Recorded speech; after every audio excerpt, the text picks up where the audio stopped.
Nabi Yusuf, bukan saya, Tuan. Saya enggak. Yang benar Yusuf, enggak. Zulaikha yang memaksa saya. Betul Zulaikha, tidak. Yusuf yang memaksa saya. Sampai akhirnya salah seorang dari isi rumah itu memberikan jalan keluar. Tuan Kitpir, begini saja. Sulit memang untuk dilacak kebenarannya. Cuma periksa saja baju Yusuf. Kalau bajunya sobek di belakang, Yusuf benar, Zulaikha salah. Kalau baju Yusuf sobeknya di depan, Zulaikha yang benar, Yusuf yang salah. Nah, apa artinya itu? Kalau bajunya sobek di belakang kan artinya Yusuf kabur, ditarik dari belakang. Tapi kalau bajunya sobek di depan, itu artinya Zulaikha nyakar-nyakarin baju Yusuf dari depan. Lihat saja, pokoknya kalau bajunya sobek di belakang, Yusuf benar, Zulaikha salah. Kalau baju Yusuf sobek di depan, Yusuf salah, Zulaikha benar. Ketika diperiksa, dicek bajunya, betul sobek di belakang. Artinya Yusuf benar, Zulaikha yang salah. Kata Kitpir, Zulaikha, jelas sudah bagaimana kejadian yang sebenarnya. Oleh karena itu, bertobatlah kamu kepada Allah. Dan kau Yusuf, jangan ceritakan peristiwa aib ini kepada siapapun, untuk menjaga nama baik kita bersama. Baik Tuan. Saudara-saudara kaum muslimin yang saya hormati. Tapi ya bagaimana, serapi-rapinya menyimpan barang busuk, toh akhirnya tercium juga. Gosip ini akhirnya tersiar di mana-mana, terutama di kalangan para pembesar. Sehingga kalau kumpul para istri pejabat, Zulaikha jadi bahan gunjingan. Kan main bini menteri demen sama budaknya. Nggak salah apa tuh, jadi bahan ejekan. Ya sebab tentu ukuran mereka yang belum pernah ngelihat Yusuf, kalau duren ketemu duren dong. Masa duren ketemu ketimun ya bonyok. Artinya nggak seimbang. Masa istri bangsawan tergila-gila sama anak angkatnya, sama budak beliannya, nggak masuk rasio itu. Zulaikha dengar berita macam itu, sampai dalam hatinya, pantas saja kamu ngenyek saya, kamu meremehkan saya, karena kamu belum pernah lihat potongan Yusuf bagaimana. Akhirnya dalam hati Siti Zulaikha ini timbul semacam dendam. Suatu saat gua kerjain loh. Caranya gimana? Satu hari para istri bangsawan ini diundang ke tempat Siti Zulaikha. Duduk di satu ruangan luas. Setelah duduk dihidangkan makanan. Makanannya aneh, cuma buah sama pisau. Ketika buah dan pisau sudah siap, satu orang satu, satu orang satu, satu orang satu. Ketika mereka sedang mengupas itu, Zulaikha berkata kepada Nabi Yusuf, Yusuf, kau jalan dari sini ke sana, melintas kayak peragawati gitu. Untuk apa Tuan? Pokoknya jalan aja dah. Nabi Yusuf jalan. Sejak beliau melangkah ke ruangan itu, semua mata perempuan-perempuan bangsawan yang lagi ngupas buah, semuanya tertuju kepada Yusuf. Ada yang matanya emang belok, makin belok. Ada yang ngeliatin campur mulutnya menganga. Apa kata mereka? Falamma ra'ainahu akbarnahu wa qatta'na aydiyahunna wa qulna hasya lillah ma hadza bashar in hadza illa malakun karim. Falamma ra'ainahu, ketika perempuan-perempuan itu melihat Yusuf, akbarnahu, mereka agungkan Yusuf, wa qulna hasya lillah, mereka bilang, ini sih bukan orang nih, ini malaikat nih, bukan orang. Orang segini cakepnya, artinya belum pernah mereka lihat paras yang secantik dan setampan itu. Akibatnya apa? Nggak berasa mau motong buah, keiris tangan. Rata-rata perempuan yang ada di situ tangannya pada luka. Kenapa? Mau motong buah, mata kemana, mulut kemana. tangan kepotong. Melihat itu semua, Zulaikha puas. Nah, kamu baru melihat sekejap. Bagaimana saya yang siang malam melihat Yusuf? Bagaimana saya yang tiap saat hidup bersamanya? Bagaimana saya nggak merindukan dia? Ente yang baru pernah ngelihat sekelebatan udah motong tangan. Saya yang tiap hari sama-sama dia nggak celeng juga udah pantas. Saudara-saudara kaum muslimin yang saya hormati, akhirnya untuk menjaga nama baik keseluruhannya, Nabi Yusuf pun mengalah. Karena berita ini sudah tersiar, Yusuf dipojokkan. Tidak cuma sekedar dipojokkan, beliau dimasukkan ke dalam penjara. Tapi apa kata beliau? Rabbi sijnu ahabbu ilayya mimma yad'unani ilai. Ya Allah, kalau memang karena resiko penolakan saya terhadap ajakan Zulaikha menyebabkan saya harus masuk penjara, penjara lebih saya sukai, penjara lebih saya cintai ketimbang ikut kemauan Zulaikha. Saudara-saudara, kadang-kadang kita berpikir, kalau kesempatan itu datang kepada kita, mampukah kita menjatuhkan pilihan seperti pilihan Nabi Yusuf ini? Lebih baik penjara ketimbang mengikuti bujuk rayu perempuan untuk melakukan perbuatan yang menyeleweng ini. Ini yang dipilih oleh Nabi Yusuf, tegar. Kalau memang sebagai resikonya saya harus masuk penjara, penjara lebih saya cintai, penjara lebih saya suka daripada mengikuti bujukan Zulaikha. Teguh karena suatu prinsip. Bukankah dalam perjuangan menegakkan akidah, kadang kita mendapat piala, tapi tak jarang kita berhadapan dengan penjara. Kadang kita disanjung, kadang kita dicaci. Itu romantika perjalanan dari yang namanya perjuangan. Tapi pilihan harus ada. Ketimbang ikut bujuk rayu perempuan yang mengajak melakukan perbuatan serong, penjara lebih saya cintai. Sudah pada saat hendak diajak tidak ada yang melihat, beliau menolak. Akibat penolakannya pun masuk penjara, tapi penjara lebih menyenangkan hatinya ketimbang hidup merdeka tapi jiwa terpenjara. Inilah Nabi Yusuf barangkali. Biar badan masuk penjara asal jiwa merdeka. Kita sekarang sebaliknya. Jiwa terpenjara tidak jadi soal asal badan merdeka. Maka jiwa kita sering dijajah. Entah dijajah harta, entah dijajah pangkat dan jabatan, entah dijajah iblis. Jiwa kita yang terpenjara, sementara badan kita merdeka. Nabi Yusuf tidak. Biarlah badan di penjara, asal jiwa merdeka untuk menegakkan sesuatu yang hak. Saudara-saudara yang saya hormati, adapun di dalam penjara itu, Nabi Yusuf satu sel dengan 2 orang bekas pelayan istana yang dituduh menaruh racun ke dalam hidangan yang hendak disajikan kepada raja. Yang satu tukang ngatur minuman, yang satu tukang ngatur makanan untuk raja. Siapa yang naruh racun nggak jelas, tapi dua-duanya ditahan. Nah, sampai satu malam teman satu sel ini dua-duanya ngobrol kepada Nabi Yusuf. Yusuf, kami ini dipenjara karena dituduh menaruh racun ke dalam hidangan yang dihidangkan kepada baginda raja.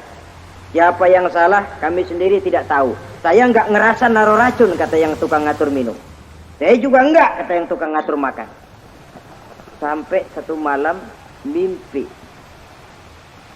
Mimpi itu diceritakan kepada Nabi Yusuf. Kata yang tukang ngatur minuman, Yusuf, saya mimpi. Saya memeras anggur, lalu menghidangkannya kepada baginda raja. Apa arti mimpi saya? Kata yang tukang hidangin makanan, kalau saya Yusuf, saya ngimpi menjunjung roti di atas kepala saya, itu roti dipatokin burung. Apa arti mimpi saya? Saudara-saudara, Nabi Yusuf tersenyum. Adapun kamu yang mimpi memerah anggur, kamu akan keluar dari penjara bebas dan akan kerja lagi di istana. Adapun kamu yang mimpi menjunjung roti, dipatokin burung, kamu akan dihukum mati, disalib, dan kepalamu akan dipatokin oleh burung. Ini tukang roti ngotot, bisa aja lu ah. Ya lempengan apes ramalannya. Ya bukan soal bisa nggak bisa, lihat aja kenyataannya. Cuma kepada kamu yang tukang ngatur minuman, saya pesan, kalau nanti kamu bebas kembali di istana raja, tolong ceritakan ehwal saya kepada baginda raja ini. Saya mendekam di penjara ini tanpa berbuat salah apapun. Baik, insya Allah itu. Dan ketika persidangan memutuskan seperti tepat yang diramalkan Nabi Yusuf, si tukang menghidangkan makanan dihukum mati, si tukang menghidangkan minuman kembali kerja di istana. Tapi begitu kerja, dia lupa sama pesan Nabi Yusuf. Itu biasanya watak orang memang begitu. Kalau dalam keadaan kepepet, macam-macam janjinya. Begitu keadaannya longgar, lupa sama janjinya. Sehingga ada pepatah katanya, nolongin anjing kejepit. Waktu kejepit, kaing-kaing minta ditolongin. Begitu darah ditolongin, yang nolongin bisa digigit. Saudara hadirin yang saya hormati, sampai bertahun-tahun Nabi Yusuf mendekam dalam penjara. Tapi itulah yang menambah kedewasaannya. Maka orang beriman ya, yang mantap nilai imannya, tempat tidak jadi soal. Kadang-kadang dia merasakan penjara lebih indah dari alam terbuka. Banyak orang-orang beriman yang justru di penjara menghasilkan karya-karya besar. Kita tahu misalnya almarhum Hamka justru di penjara bisa menyelesaikan tafsir Al-Azharnya, salah satu karya besar pujangga terkemuka ini. Macam Hasan Al-Banna, Abdul Qadir Audah, dan banyak lagi tokoh-tokoh Ikhwanul Muslimin merasakan justru penjara itu bagaikan surga. Kenapa? Mereka yakin di penjara untuk sesuatu yang benar, maka tempat tidak pernah jadi masalah. Kalau jiwa merdeka, puluhan tahun mendekam di penjara tidak akan merupakan satu rasa yang lama. Kenapa? Jiwa tidak bisa dibatasi oleh ruangan 2x3 meter. Jiwa yang merdeka tidak bisa dibatasi dengan teralis besi. Jiwa yang merdeka tidak bisa dibatasi dengan dinding tembok yang tebal. Jiwa yang merdeka mengembara, melanglang buana mencari idealisme yang ada dalam dirinya. Itu yang dirasakan oleh Nabi Yusuf alaihissalam. Untungnya satu malam raja ngimpi. Untungnya ini ngimpinya luar biasa. Ada 7 ekor lembu gemuk-gemuk makanin 7 ekor lembu yang kurus-kurus. Lalu ada 7 batang gandum yang isinya gemuk-gemuk. Ada 7 batang gandum yang sudah layu-layu. Nah, pagi-pagi ini seluruh dukun-dukun istana dikumpulin. Para ahli nujum apel menghadap baginda raja. Nujum, dukun, ada apa Tuan Raja? Tadi malam saya ngimpi. Ada 7 ekor lembu gemuk-gemuk memakan 7 ekor lembu yang kurus-kurus. Coba takwilkan apa arti mimpi saya itu. Dukun kata, baru tumben nih aku dengar mimpi begini. Kata Nujum ditanya Nujum godek. Ah, Tuan Raja itu mah kembang tidur aja kali ah. Tidak seorang pun yang mampu mentakwilkan arti mimpi baginda. Sampai tukang minuman dengar lapor, Tuan Raja, ada apa, Mas? Saya waktu di penjara ada seorang anak muda namanya Yusuf, dia mentakwilkan mimpi saya dan pas seperti takwilnya. Ah, panggil Yusuf. Dipanggil Yusuf, dibukain pintu penjara, masuk tukang anggur, tukang minuman ini. Yusuf, ente, iya. Kemana aja? Itu dia Yusuf, kelupaan. Iya, kalau kelupaan sehari 2 hari barangkali bisa ditolerir. Kelupaan bisa tahunan. Cuma begitu dengar ada mimpi, pikir tukang minuman, ah kali aja ini Yusuf bisa takwilkan, kan jasa saya nemuin Raja sama Yusuf kan, komisi lumayan. Begini Yusuf, baginda raja mimpi begini-begini, barangkali kau bisa takwilkan, kau dipanggil menghadap Tuan Raja. Berangkatlah Yusuf menghadap Tuan Raja.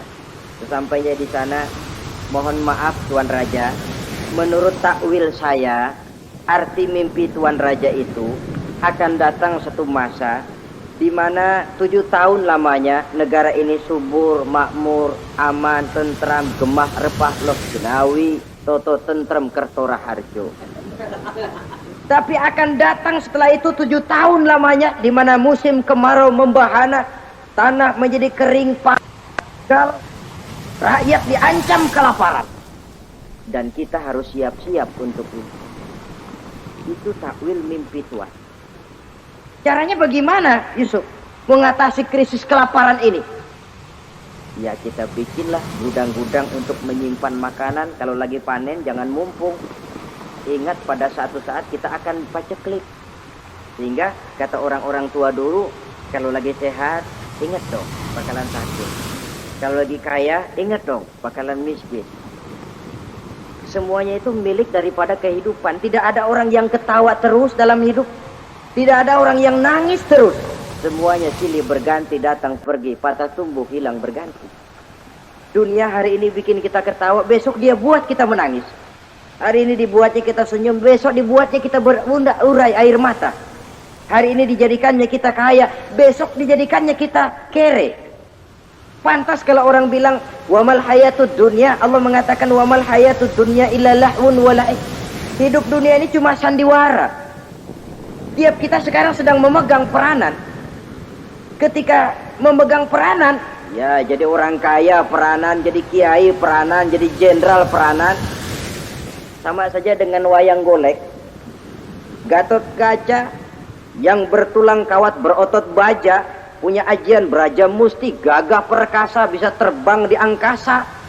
Hebat perkasa Gatot Kaca. Kapan? Waktu dipegang dalang. Betul apa benar?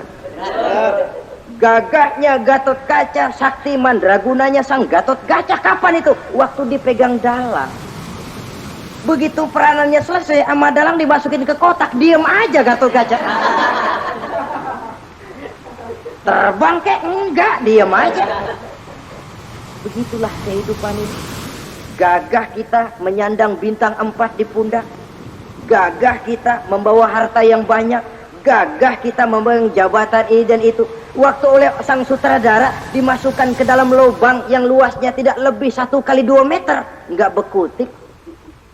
Enggak ada yang lawan. Jenderal yang berbintang 4 dilonjorin, dia yang lihat anteng aja. Habis peranan sudah sampai di situ. Loh itu wajar. Kata Nabi Yusuf, kalau lagi panen, ingat pada suatu saat kita akan paceklik. Jangan giliran panen besar. Di daerah-daerah kita lihat, sudah panen pesta pora. Bukan bersyukur kepada Allah. Tapi kegembiraan itu diwujudkan dalam bentuk lain. Tontonan yang membuat lupa diri, bermabuk-mabukan. Sehingga kadang-kadang kalau di daerah itu katanya kalau musim panen, musim kawin. Musim paceklik, musim cerai. Saudara-saudara kaum muslimin yang saya hormati, karena itu dalam satu hadis Nabi ingatkan, ta'arraf ilallah firraha ya'rifka fisyiddah. Ingatlah kepada Allah di waktu kamu senang, supaya Allah ingat kepadamu waktu kamu susah. Kalau waktu senang kita lupa kepada Allah, ya wajar. Kalau waktu susah Allah juga lupain kita. Dalam terjemahannya dengan kehidupan beragama, wa man a'rada an zikri fa inna lahu ma'isyatan dhanka wa nahsyuruhu yaumal qiyamati a'ma.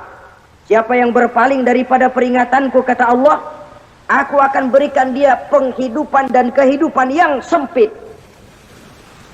Sempit itu apa lalu tidak punya duit? Punya duit.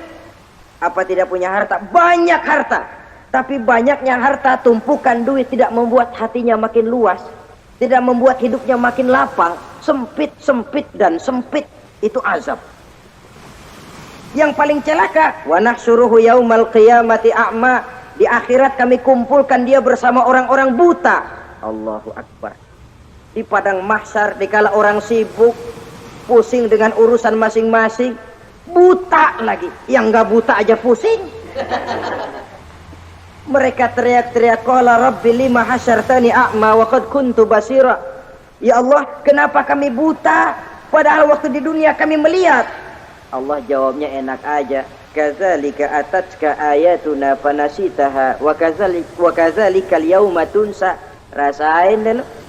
Dulu waktu di dunia datang peringatanku pada belaga pilon, kamu lupakan, sekarang juga pantas kamu dilupakan. Waktu susah kamu lupa, waktu senang kamu lupa Allah. Waktu susah juga pantas kamu dilupakan Allah. Waktu di dunia kau berpaling dari peringatan Allah, kalau sekarang Allah berpaling kepadamu juga adil. Walaupun kalau Allah mau tidak berpaling juga adil, sebab Allah itu mutlak. Tidak ada yang membatasi apa yang dimaui oleh Allah. Saudara-saudara kaum muslimin, itu pesan Nabi Yusuf. Bikin gudang yang besar, simpan bahan makanan untuk persediaan musim kemarau. Kalau begitu sekalian aja deh Yusuf. Sekalian bagaimana Tuan Raja? Kau saya angkat jadi menteri urusan makanan dan urusan kemakmuran. Tuan Raja, apa enggak terburu-buru?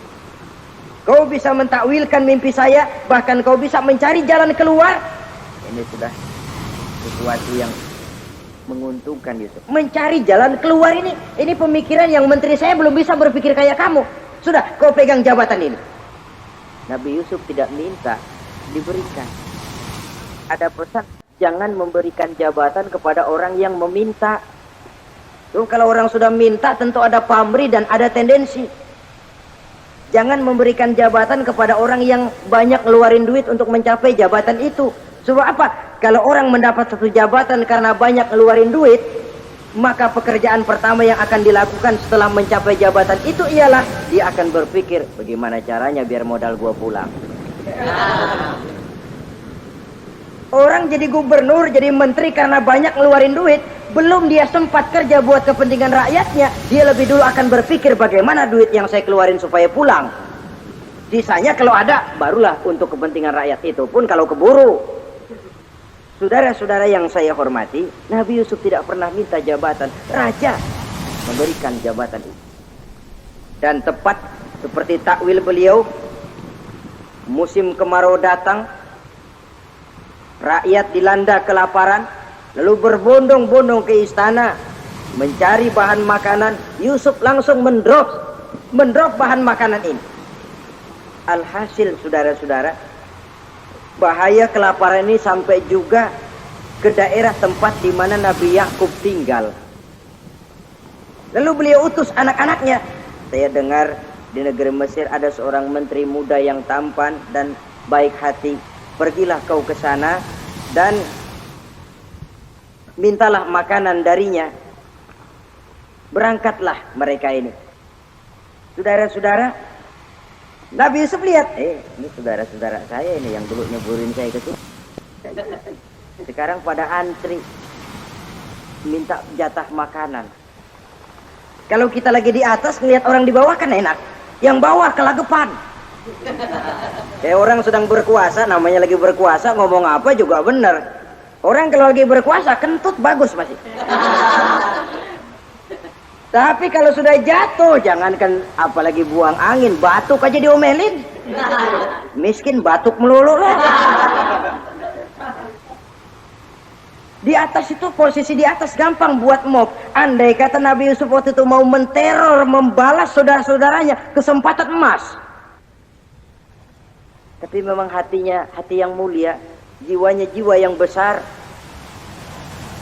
Diberinya saudara-saudaranya itu makanan, tapi dia tidak memperkenalkan diri dan saudaranya pun tidak mengenali kalau itu Yusuf. Kalau kita kan yang enak, ingat nggak dulu saya diceburin ke sumur, sekarang gantian ya, ayo baris lo, gue ceburin atu-atu. Nabi Yusuf tidak, diberinya saudaranya makanan. Lalu pesan, lain kali kalau kemari lagi mau mengambil makanan, saudaramu yang namanya Benyamin bawa ke sini. Tanpa dia saya nggak mau ngasih makanan lagi. Ya sudah, pulang saudara-saudaranya ini lapor kepada Nabi Yakub.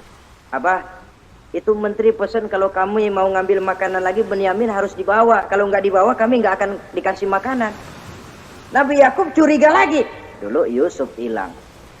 Sekarang nih Benyamin ini saudara sekandung Nabi Yusuf. Kalau yang lain satu bapak lain ibu. Tapi dengan Benyamin ini satu ibu satu bapak. Ini Benyamin mau digituin lagi. Bagaimana? Pokoknya Pak, yang dulu-dulu kami udah taubat dah. Sekarang mah bener-bener banget dah nih.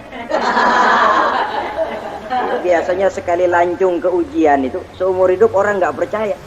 Sampai akhirnya Benyamin pun dibawa ke sana. Saudara-saudara yang saya hormati, terjadilah pertemuan Yusuf dengan Benyamin. Dan akhirnya saudara-saudaranya ini dijelaskan siapa menteri itu sebenarnya. Diminta menjemput Nabi Yakub.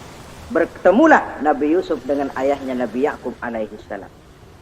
Adapun Kitfir sudah lama meninggal, Zulaikha pun sudah menjadi janda. Namun dalam jandanya dia tetap merindukan Yusuf siang dan malam. Didambakannya kapan saat pertemuan akan terjadi. Sampai ketika satu hari didengarnya Yusuf akan meninjau satu daerah, dia sudah diri paling depan.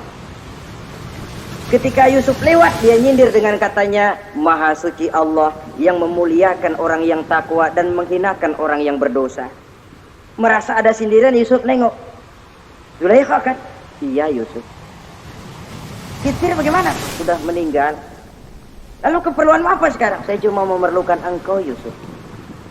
Saudara-saudara, Nabi Yusuf akhirnya kawin dengan Zulaikha yang cantik, menawan, dan rupanya setelah kawin itulah Nabi Yusuf baru tahu bahwa Kitfir ternyata tidak bisa berfungsi sebagai suami. Dengan kata lain, puluhan tahun Zulaikha kawin dengan Kitfir tetap perawan, utuh, awet. Rupanya Kitfir liwat terus dan numpang liwat, nggak pernah mampir.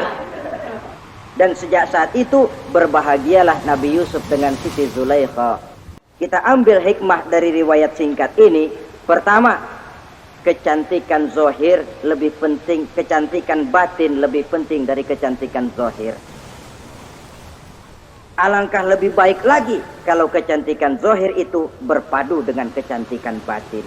Karena dalam pandangan Islam, Allah tidak menilai manusia dari rupa dan harta, tapi dari hati dan amal perbuatan. Yang kedua, bahwa ujian dan cobaan yang diterima Nabi Yusuf tetapi dihadapi dengan ketabahan, pada akhirnya menghasilkan kebahagiaan dunia dan kebahagiaan akhirat. Inilah saja pertemuan yang singkat ini, mudah-mudahan ada manfaatnya. Terima kasih atas segala perhatian, mohon maaf atas segala kekurangan. Wassalamualaikum warahmatullahi wabarakatuh. Waalaikumsalam warahmatullahi wabarakatuh.